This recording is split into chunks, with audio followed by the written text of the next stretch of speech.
योग दर्शन की कक्षा में आप सभी का स्वागत है। प्रणाम। हाँ, प्रणाम जी, प्रणाम।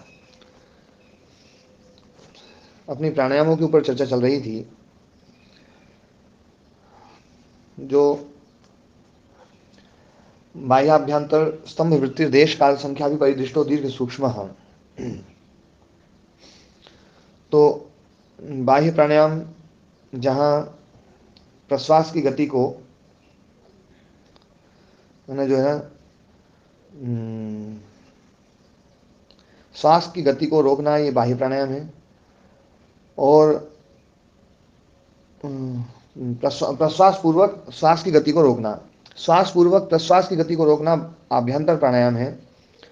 और दोनों गतियों को रोकना ये स्तंभ वृत्ति है। फिर बाह्याभ्यंतर विषयाक्षेपी जो चतुर्थ है, उसमें क्या होगा?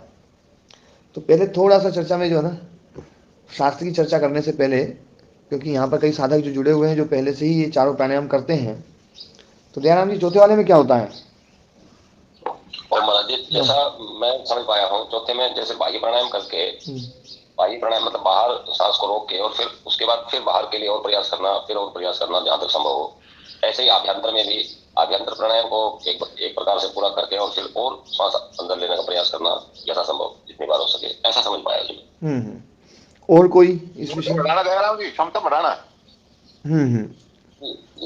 और कोई इसमें जो दुलीचंद जी? जी स्वामी जी, नमस्कार। हाँ, नमस्ते जी। आप क्या मानते हैं? ये बिल्कुल ठीक बताया आचार्य जी ने। बाह्य प्राणायाम जो बाहर सांस निकाल करके बाहर रोकना, जितनी ज्यादा से ज्यादा समय रोकें वही बाह्य प्राणायाम है। अभ्यंतर प्राणायाम में पूरा सांस को अंदर रोक करके लंबे टाइम तक रोकना, इसको और ज्यादा से ज्यादा अंदर खींचना, ऐसा मैं समझ। इस हम व्यक्ति को बाहर भीतर सामान्य सांस लेते लेते हुए एक जगह ब्रेक मारना, यही स्तंभ वृत्ति है। चौथा प्राणायाम अभी चालू नहीं किया है, लंबे टाइम से यही प्राणायाम चालू कर। हाँ जी, देवदत्त जी। ये भी देश काल और संख्या के हिसाब से होते हैं। और इनमें ये देखना चाहिए कि अभ्यंतर विषयापेक्ष कर रहे हैं, तो जब अपने को सांस लेने की जरूरत पड़े तो बाहर ही छोड़े, बल्कि भीतर ना लेकर के। और उसका विपरीत है अभ्यंतर, उसमें भी ऐसी ही क्रिया करें। अब लेना पड़े तो बाहर छोड़ना पड़े तो भीतर नहीं लेना, बाहर ही छोड़ना पड़ेगा। और ऐसा जितना आपका हो सके उतना ही करें, जिसमें ज्यादा जिद जोर नहीं करें। देखो, आपने दोनों बात कह दी। आपने एक तरफ से यूं कह दिया अच्छी जोर से जिद करें, और फिर कह दिया जिद ना करें। अच्छी जोर से जिद करें ऐसा कैसे कहा है, मैं वो समझाता हूँ। कि जैसे बाह्य प्राणायाम किया, हमने श्वास को बाहर रोका, जितनी देर हमने रोकने का सामर्थ्य है उतनी देर रोक लिया है। अब श्वास को भीतर लेना है, तो भीतर लेने की बजाय और बाहर छोड़ दो, ये जबरदस्ती तो बहुत भयंकर जिद है। नहीं, मेरा कहने का मतलब है कि ये जिद नहीं करनी, जोर नहीं लगाना इसमें। तो फिर तो श्वास भीतर ही लेनी पड़ेगी, जिद नहीं करना है तो।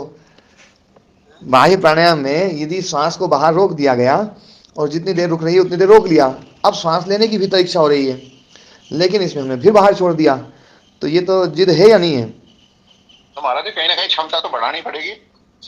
ये अपनी सामर्थ्य को देखना पड़ेगा, वरना ये तो करना ही पड़ेगा वैसे तो। हाँ, तो ये फिर अपन जो है ना ये कहें कि ये जो है इसमें जिद होती है, अपन ये भी कहें कि जिद भी कर लो और जिद भी ना करो, दोनों ही बात कैसे होगी? हाँ, और कोई साधक जो इसमें प्राणायामों में कोई जिसकी रुचि हो, जिन्होंने किया हो?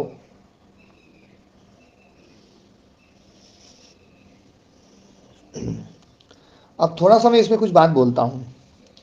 ये जो व्याख्याएं सबने आप लोगों ने बताई हैं, लगभग अभी जो है ना आर्य समाज में लगभग यही व्याख्या प्रचलित है। पर ये जो व्याख्या है, ये व्याख्या का यहाँ पर मतलब नहीं है। ये जो श्वास को बाहर रोक दिया और फिर जब भीतर लेने की इच्छा हो रही है तब फिर बाहर फेंक दिया, और फिर रोक दिया, फिर भीतर लेने की इच्छा हो रही है फिर बाहर फेंक दिया, ये जो परंपरा है ये पता नहीं कहाँ से आ गई है। ये परंपरा इस प्राणायाम की प्राचीन परंपरा नहीं थी। दयाराम जी, एक चीज थोड़ा सा समझना है, ये आक्षेप शब्द का जो अर्थ है ना, वो उल्टा होने के कारण से सब गड़बड़ी हुई है। आक्षेप शब्द का अर्थ यहाँ पर जो है वो है ना क्रम को अतिक्रांत करना अर्थ नहीं है। यहाँ पर भूल चूक है ना जो है ना हमने ये जो हरियाणा जी की जो व्याख्या उसमें भी भूल चूक हुई है। इसका अतिक्रमण करने वाला अर्थ किया है कि गति का अतिक्रमण करना। गति का अतिक्रमण करने का मतलब है कि जैसी गति चल रही है उसको उल्टा कर देना। जबकि आक्षेप शब्द का यहाँ पर जो अर्थ है वो है देखना। आक्षेप शब्द का अर्थ यहाँ पर देखने अर्थ में है। ये आक्षेप शब्द आंग पूर्वक क्षिप धातु जो है वो देखने अर्थ में भी होती है, खींचने अर्थ में भी होती है। तो यहाँ पर आक्षेप का मतलब है आसमंताक्षेपणम दर्शनम, अच्छी प्रकार से देखना जिसमें हुआ है वो है आक्षेप। यहाँ पर जो तीसरा प्राणायाम है, तीसरा प्राणायाम ही होगा। चौथा और तीसरा एक जैसा प्राणायाम है। ध्यान देने वाली बात है यहाँ पर यूं नहीं है कि चौथा प्राणायाम में कुछ उसमें कुछ क्रिया अलग है। केवल चौथे प्राणायाम में दर्शन जो है, आक्षेपण, आक्षेपण मतलब दर्शन, दर्शन मतलब जो है ना समालोचन, समालोचन ही विशेष है। यहाँ पर समालोचन माने महाराज विचारपूर्वक समालोचन, समालोचन मतलब देखना, श्वास को देखना, देखना माने विचारपूर्वक, श्वास को देखना, श्वास पर ध्यान को एकाग्र कर देना, श्वासों को देखना, श्वासों को देखना। ये जो चतुर्थ प्राणायाम है ना, ये चतुर्थ प्राणायाम की परंपरा काफी समय से विकृत हो गई। लेकिन यदि हम प्राचीन वो देखेंगे ना तो प्राचीन में जैसे बौद्धों में विपश्यना है। विपश्यना, विपश्यना का मतलब विपश्यना, हाँ, विशेष रूप से पश्यन करना, पश्यन दर्शन। देखो विशेष रूप से दर्शन, पश्यन और दर्शन, दृश्य धातु का ही पश्य रूप बनता है। दृश्य धातु का ही पश्य रूप बनता है। दृश्य धातु के रूप चलाते हैं तो पश्यति, पश्यता, पश्यंती है ना। तो वो कल जो 4 प्रकार की वाणी बताई थी उसमें भी एक पश्यंती है, परा पश्यंती, मध्यमा वैखरी है ना। तो पश्यंती में दर्शन था, ठीक है ना। अब आप देखो इस सूत्र के अर्थ में आक्षिप्तः जो व्यास मुनि जी ने अर्थ किया ना, तो आक्षिप्तः का अर्थ किया देखो परिदृष्टः, परिदृष्टः आक्षिप्तः। देखो एक बार नीचे है ना, पहली लाइन में ही है, देश काल संख्या भी बाह्य विषय परिदृष्टः आक्षिप्तः। आक्षिप्तः का अर्थ क्या है? परिदृष्टः। परिदृष्टः मतलब सब ओर से देखा हुआ, सब ओर से देखा हुआ ना। आक्षिप्तः मतलब अच्छी प्रकार से देखा हुआ। तो आक्षेपण का अर्थ होगा अच्छी प्रकार से देखना, परीक्षा की हुई पूरी, हाँ, परीक्षित किया हुआ है ना। मतलब जो है ना परीक्षण शब्द में भी, परीक्षा में भी ईक्ष धातु है देखने अर्थ में, परिता ईक्षणम परीक्षणम, अच्छी प्रकार से देखना। तो परिदृष्टि जो है, परिदृष्टि, ये आक्षेपण का अर्थ देखो दृश्य धातु से अर्थ किया दर्शन, और दृश्य धातु से ही पश्य रूप बनता है विपश्यना। और इसी का जैनियों ने लिया है प्रेक्षा ध्यान। प्रेक्षा ध्यान में भी वो ही है, केवल और श्वासों, केवल और केवल श्वासों पर ध्यान देना। और इसी को आनापान क्रिया बोलते हैं। आनापान क्रिया जो है ना बौद्ध साहित्य में काफी मिलता है। आनापान, आनापान में भी यही होता है, श्वासों को देखना, प्राणापान जो है ना। इसी प्रकार से रमण जी का यदि आप ध्यान की प्रक्रिया को देखोगे ना, महर्षि रमण की जो ना, तो उसमें भी यही है, श्वासों को देखना। इसी प्रकार से गरीबदास जी की काफी अच्छी परंपरा है कि ना श्वासों की माला पर जो है ना मन को टिकाना। वो श्वासों की जो है ना उसको माला बोलते हैं। जैसे माला होती है, एक नीचे जा रही है फिर वापस ऊपर आ रही है, फिर जा रही है फिर ऊपर आ रही है, ऐसे जो है गोल चक्र बन रहा है। तो ये माला है, उस माला पे मन को टिका दो। तो मन को टिका देना मतलब श्वासों पर मन को है ना टिका करके उसको देखना। तो मानसिक दर्शन जो है ना ये है ना यहाँ पर चतुर्थ प्राणायाम। इसी को आक्षेप शब्द से कहा गया है। वास्तव में ये जो प्रक्रिया है, जहां पर भी आप ध्यान की प्रक्रिया को पढ़ेंगे तो ध्यान की प्रक्रिया में श्वासों के ऊपर दर्शन जरूर है, श्वासों को देखना बहुत जरूरी है। उसके बिना हम ध्यान की प्रक्रिया में आगे नहीं बढ़ पाएंगे।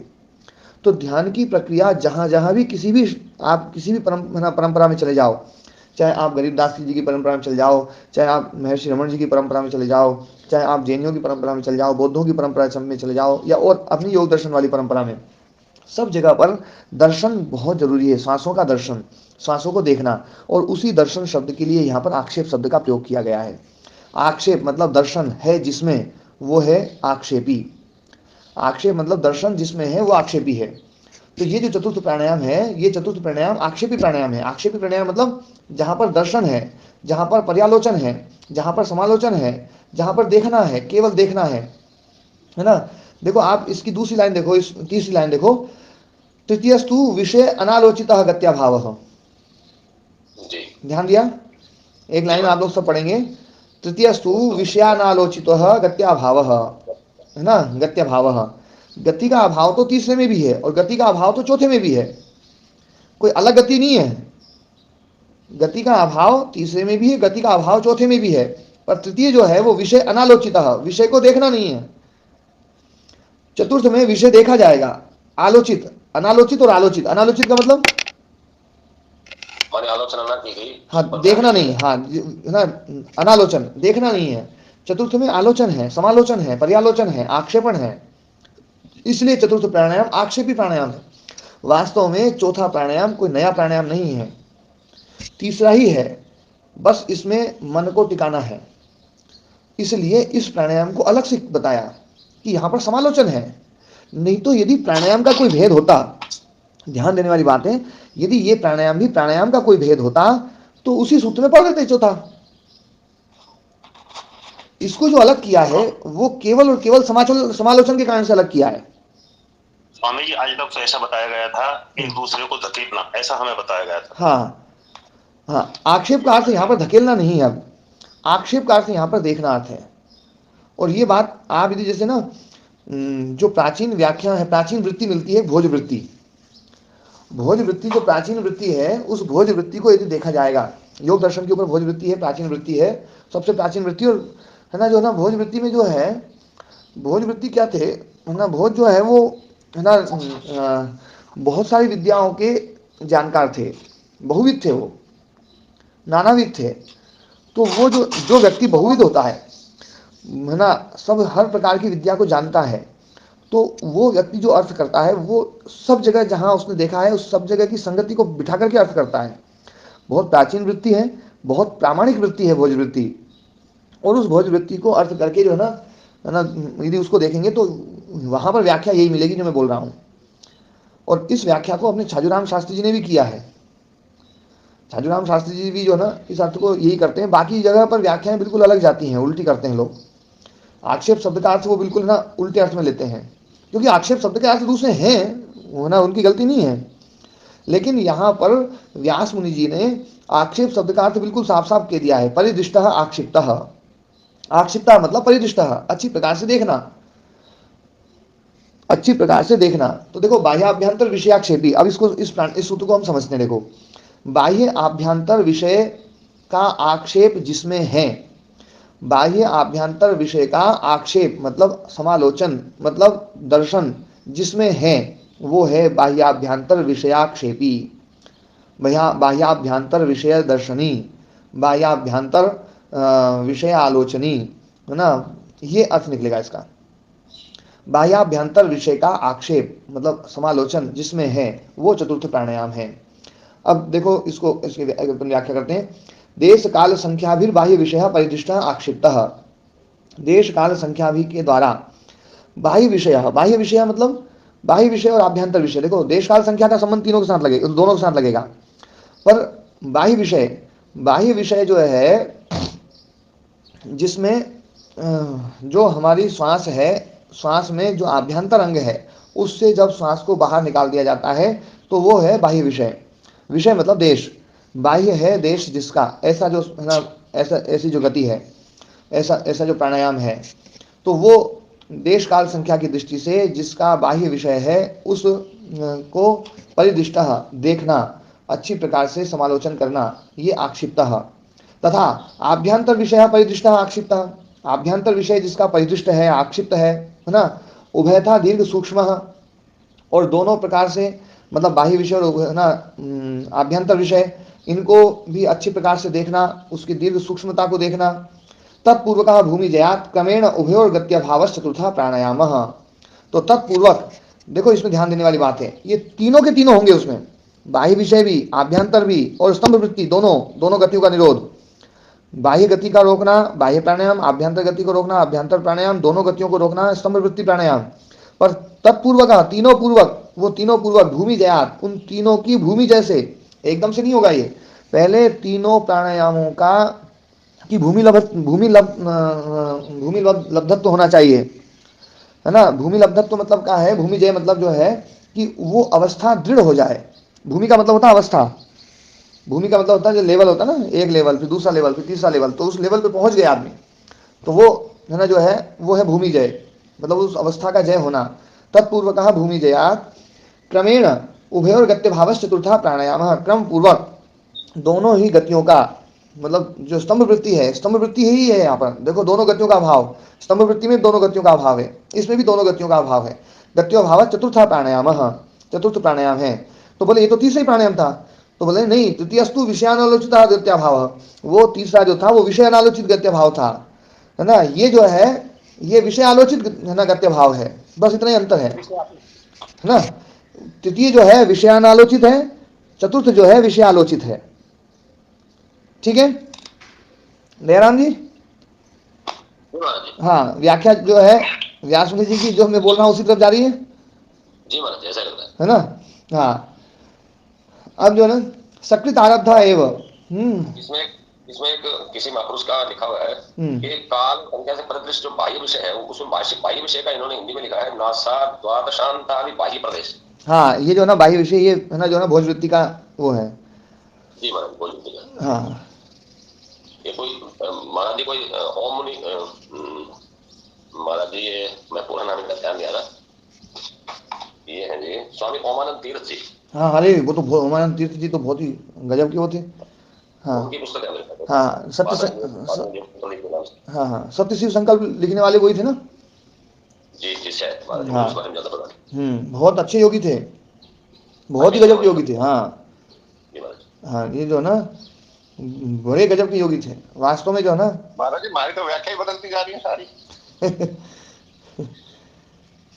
तो है ना जो है जो तृतीय जो प्राणायाम है वो विषयानालोचित गत्य भाव है।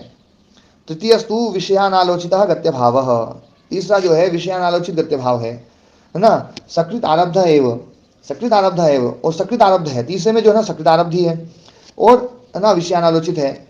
चतुर्थ जो होगा, देखो उसमें चतुर्थ में और तृतीय में बस अंतर ये है कि चतुर्थ प्राणायाम में जो है निरंतरता रहेगी, निरंतर विषय का समालोचन, निरंतर उस प्राण पर है ना दृष्टि रखना, निरंतर देखना, निरंतर देखना।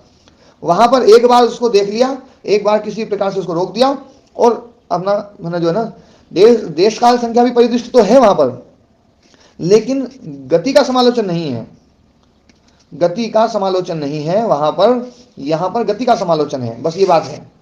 देश काल संख्या भी परिदृष्टा दीर्घ सूक्ष्म। चतुर्थस्तु श्वास प्रश्वास और विषयावधारणात्, चतुर्थ प्राणायाम है जो श्वास विषय प्रश्वास के विषय, श्वास प्रश्वास का जो देश है, विषय मतलब देश, उसका अवधारण, उसका निश्चय करना, उसको देखना अच्छी प्रकार से, उस अवधारण रूपी क्रम के द्वारा भूमि जयात, भूमि जय मतलब उस अवस्था पर प्राप्त, उस अवस्था को जीत लेना। उभयाक्षेप पूर्वक, उभय आक्षेप मतलब बाह्य विषय और आभ्यंतर विषय, इन दोनों का आक्षेप, आक्षेप मतलब समालोचन, समालोचन मतलब दर्शन, उस दर्शन पूर्वक गत्य भाव, गत्य भाव है।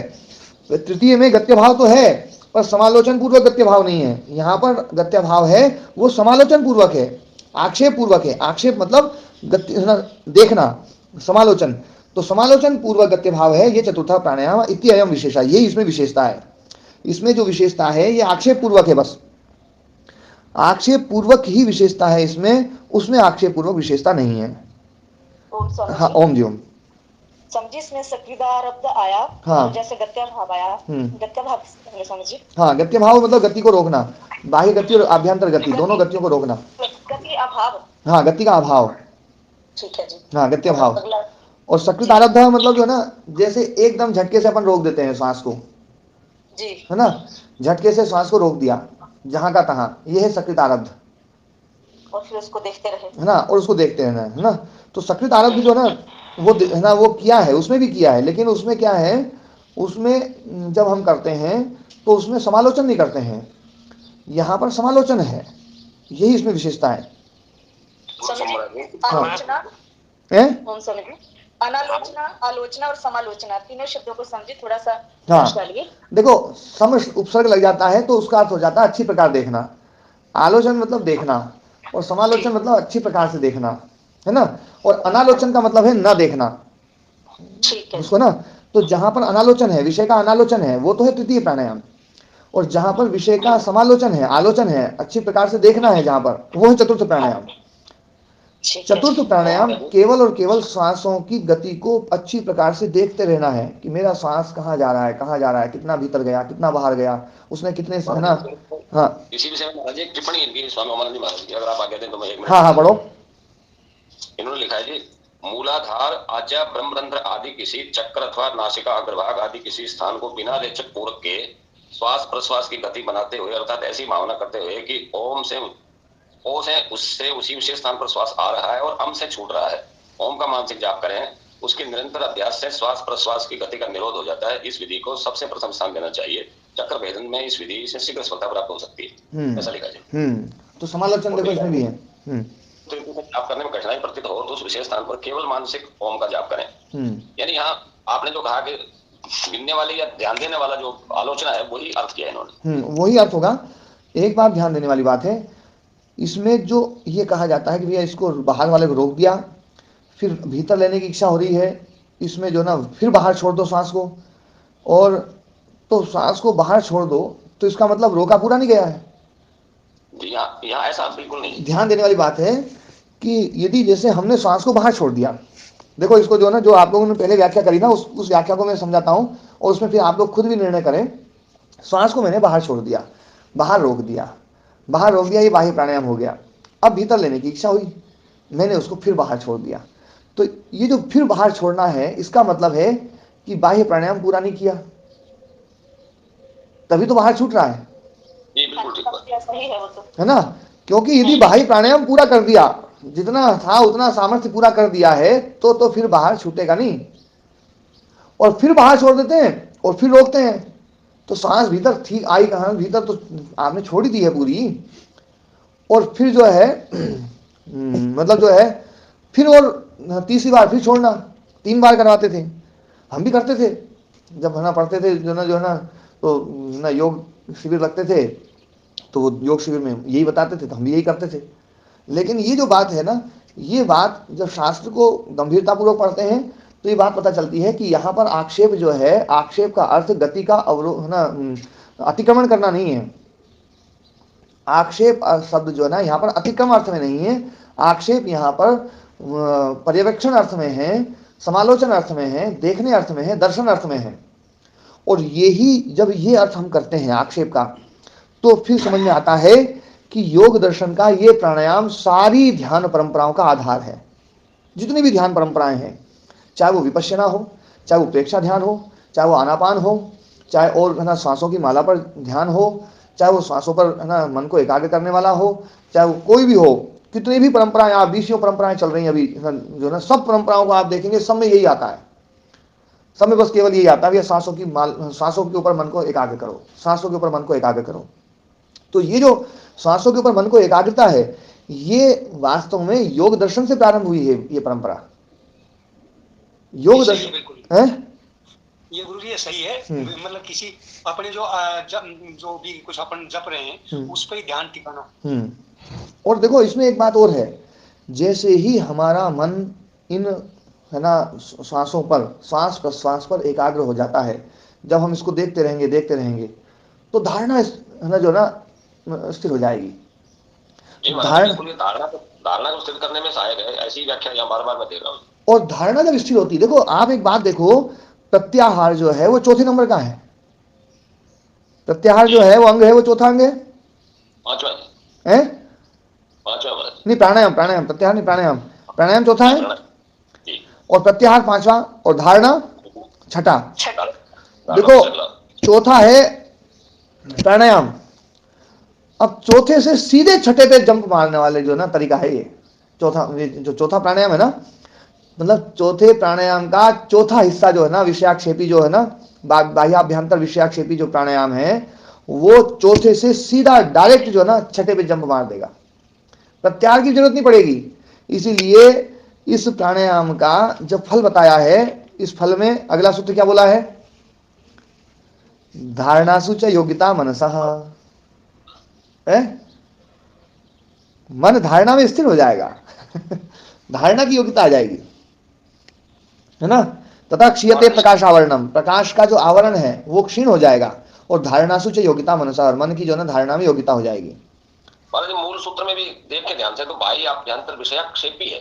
हाँ, क्षेपी में विषय तो कोई फेंकने वाली वस्तु है नहीं। हाँ, आलोचनार्थ में ही लेना होगा जी। हाँ, नहीं वो तो आलोचना ही है, और व्यास मुनि जी तो आलोचना का अर्थ कर ही दिया ना, परिदृष्टा आक्षिप्ता, परिदृष्टा आक्षिप्ता ये दोनों अर्थ है। परिदृष्टा मतलब सब प्रकार से, भली प्रकार से देखना, परिदृष्ट, परिदृष्ट मतलब देखना, परिदर्शन, अच्छी प्रकार से देखना। दृष्टा नहीं है, परिदृष्टा है। परिदृष्टा मतलब सब ओर से देखना, अच्छी प्रकार से देखना, बाकी तरफ से ध्यान को हटाना और वहां एक जगह लगाना। हाँ जी, तो ये जो है ना, हाँ पूर्ण रूप से देखना, ये है आक्षेप। आक्षेप का मतलब यहाँ पर अच्छी प्रकार से देखने अर्थ में है। इस अर्थ को न समझ करके आक्षेप शब्द का अर्थ जो ना अतिक्रमण, गति का अतिक्रमण अर्थ ले लिया, और वही सब लोग करते चले गए, क्योंकि संस्कृत का अभ्यास नहीं, संस्कृत को पढ़ा नहीं, और दर्शन का यदि व्याख्या फिर इस प्रकार से करेंगे तो वो व्याख्या तो फिर जैसी चल रही है भेड़ चाल वैसी भेड़ चाल चलेगी। तो मैं देखो, मैं ये भी नहीं कह रहा हूँ कि आप लोग अपनी वाली जो परंपरा है उस परंपरा को छोड़ दो, पर जो मैंने बात बताई है उस पर थोड़ा विचार जरूर करना कि ये जो ना ये अर्थ है ना व्यास मुनि जी ने जो किया है वो सही है या नहीं है, क्योंकि व्यास मुनि जी तो आक्षिप्त का अर्थ परिदृष्ट कर रहे हैं, है ना। और जो प्राचीन वृत्तियां मिल रही हैं इस शास्त्र की, हम क्या है, हम प्राचीन वृत्तियों को बिल्कुल नहीं समझते, हम प्राचीन वृत्तियों को के प्रति हमारा आदर नहीं है, और हम तो सोचते हैं कि हमारे गुरुजी ने जो कह दिया ना वही सही है, प्रामाणिक है, बस ना जो है ना अपन ने वहाँ पढ़ा है उनसे ज़्यादा कौन ज्ञानी हो सकता है। तो इसलिए जो ना ये लकीर के फकीर बनते चले जा रहे लोग। तो थोड़ा सा इसमें है ना जो है अपने गुरुओं को भी सुने, और प्राचीन जो वृत्तियाँ थी उनको भी पढ़ें, और व्यास मुनि जी को पढ़ें। व्यास मुनि जी बिल्कुल साफ साफ कह रहे हैं, है ना, देखो मतलब आक्षिप्ता का अर्थ कर दिया उन्होंने परिदिष्टा।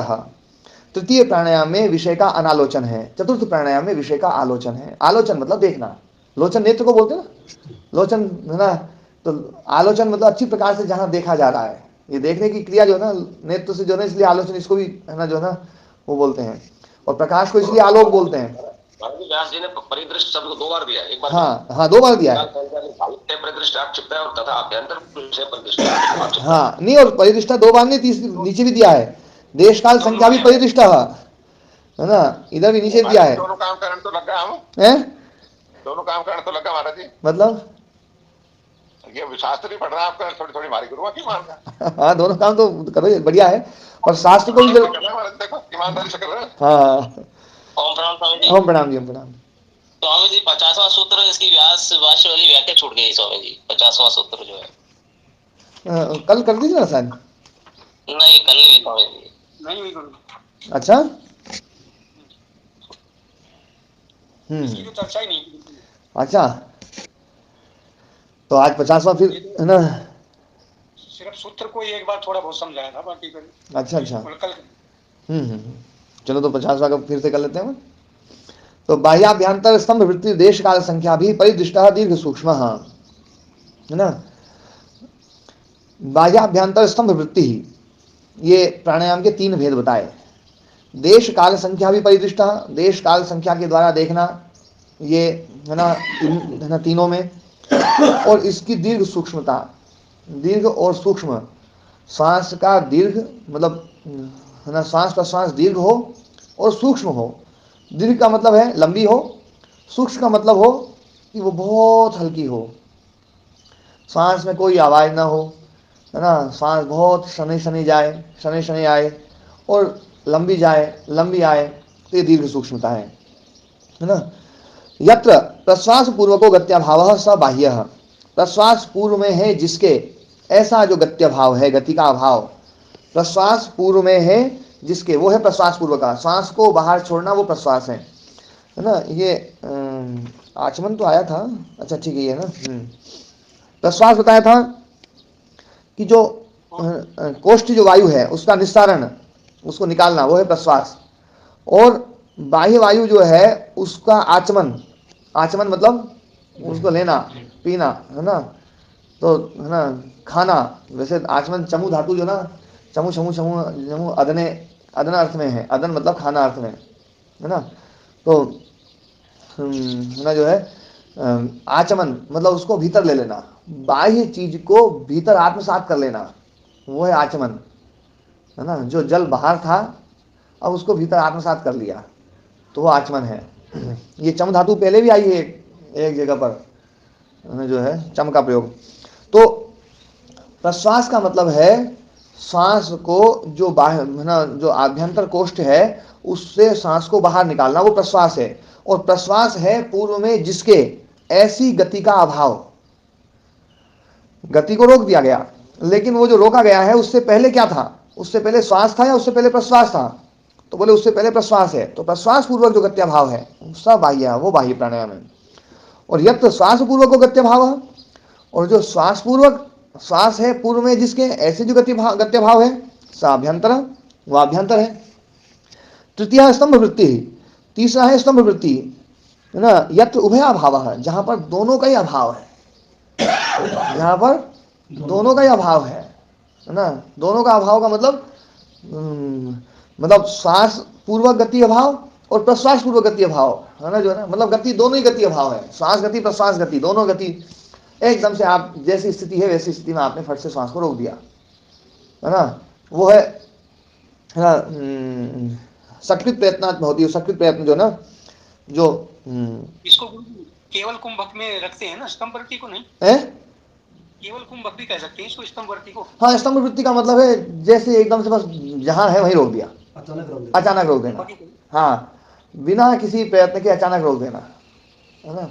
पहले योजना नहीं बनाना, बाह्य प्राणायाम में योजना बनेगी भैया बाहर रोका जाएगा, सांस पूरी भरी और पूरी जोर से छोड़ी और पूरी छोड़ करके फिर बाहर रोका, ये योजना पूर्वक है। आभ्यंतर प्राणायाम भी योजना पूर्वक है, और ये प्राणायाम तो ऐसा है बस एकदम से याद आया फट रोक दिया, जहां है वहीं रोक दिया, यह स्तंभ वृत्ति। लेकिन स्तंभ वृत्ति के बाद में यदि इन श्वासों पर हम समालोचन कर रहे हैं, अच्छी प्रकार से इसको अच्छे से देख रहे हैं, श्वास की गतियों को देख रहे हैं, इस गति भाव को हम निरंतर जो है ना उसका निरीक्षण कर रहे हैं, तो यही स्तंभ वृत्ति है ना बाह्य आभ्यंतर विषयाक्षेपी हो जाएगा। तो तीन ही चीज है, एक बाहर की गति को रोकना, एक भीतर की गति को रोकना, एक दोनों को रोकना, चौथा तो कुछ आएगा ही नहीं, है ना।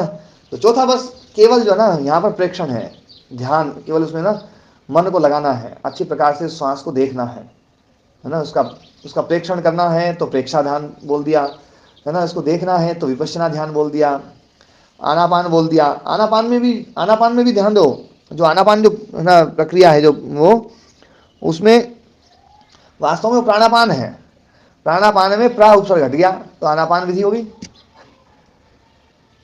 है अपने ही की प्रक्रिया, प्रा उपसर्ग लगते ही ना को ना हो जाएगा प्राणापान, प्रा उपसर्ग हटते ही जो रा है रा हटते ही आनापान ना जो है ना वो वापस ना के रूप में हो जाएगा। तो प्राण शब्द में प्रा उपसर्ग हट जाए तो आन बचेगा केवल, है ना, तो आनापान विधि है ना।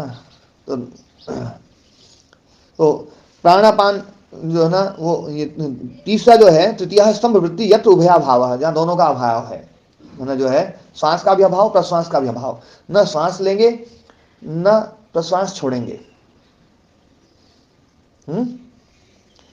सकृत प्रयत्न भवति, वो सकृत प्रयत्न से होता है, एकदम झटके से होता है, एकदम ना एक बार पहली बार में बिना योजना के, उसी को बोलते हैं सकृत प्रयत्न। यथा तप्ते न्यस्तम उपले जलम सर्वथा संकोचम आपद्येत, जैसे तपे हुए उपल पर, तपे हुए उपल बोलते हैं पत्थर पर, ये तो किया था व्याख्या इसकी तो शायद नहीं हुई, अच्छा तो यथा तपते शुरुआत के जो शिक्षक थे वो इसी पाद के उसमें आए थे। हाँ चलो, तो तप्ते न्यस्तम उपले जलम, देखो यहाँ पर दो शब्द तो हैं सप्तमी वाले, त्यप्ते और उपले, और न्यस्तम और जलम, ये है ना न्यस्तम और जलम ये दोनों प्रथम विभक्ति वाले हैं।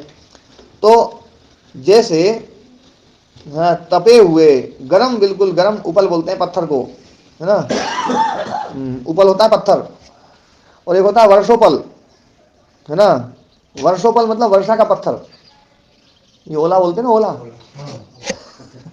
वर्षा का, उसको संस्कृत बोलते हैं वर्षोपल वर्षोपला पतंती, ओले गिर रहे हैं आजकल, खूब गिरे हैं, वो उपल से ही ओला बन गया है, उपला और ओला ये पत्थर है। तो जैसे गर्म पत्थर पर आप जल डालोगे तो जल क्या होगा, पर जलता तो ऐसे नहीं जलता है, सिकुड़ जाएगा वो सिकुड़ता जाता है, सिकुड़ता जाता है ना। हाँ, यूं एकदम यूं संकुचित होता जाता है।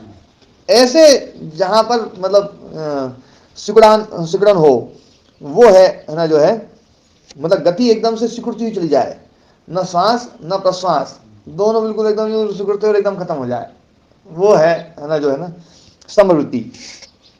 तो जैसे तपे हुए है ना जो है गरम पत्थर पर जब जल डालते हैं तो सर्वतः संकोचम आपद्येत, है ना, सब ओर से संकोच को प्राप्त हो जाता है ना, संकोच मतलब वो संकुचित हो जाता है, तो संकुचित हो जाता है, इकट्ठा हो जाता है। तथा वैसे ही द्वयो युगपद भवति अभाव, दोनों श्वास और प्रश्वास का युगपद अभाव हो जाता है, एक साथ अभाव हो जाए, दोनों एकदम बिल्कुल एकदम, ना इधर श्वास जाए ना इधर प्रश्वास जाए, मतलब न तो श्वास लेना है और न छोड़ना है, दोनों ही संकुचित हो गई, एकदम दोनों ही समाप्त हो गई, है ना।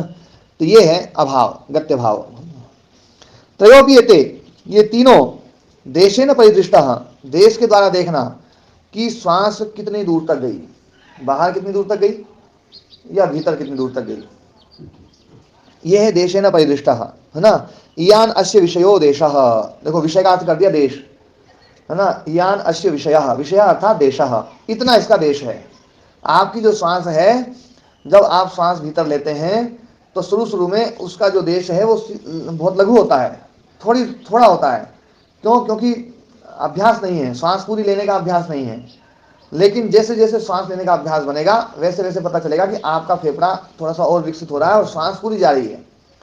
एक है ना मेडिकल साइंस में एक टेस्ट होता है, गुब्बारा देते हैं और श्वास पूरी भरवा करके उस गुब्बारे को भरवाते हैं वो, तो देखते हैं कि आपकी कितनी श्वास भरी, मतलब फेफड़े में स्पेस जो है वो कितना है। उस टेस्ट का नाम मैं भूल रहा हूँ, पर जो है ना वो मतलब जो है देखना होता है कि कितना आपका है ना जो है अंदर सांस लेने की क्षमता कितनी है। तो ये देखना, ये देश के द्वारा परिदृष्ट है। या नश्य विषयो देशा इति कालेन परिदृष्टा, काल के द्वारा कि कितने है ना क्षणानाम यत्तावधारणेन अवच्छिन्ना इत्यर्थ।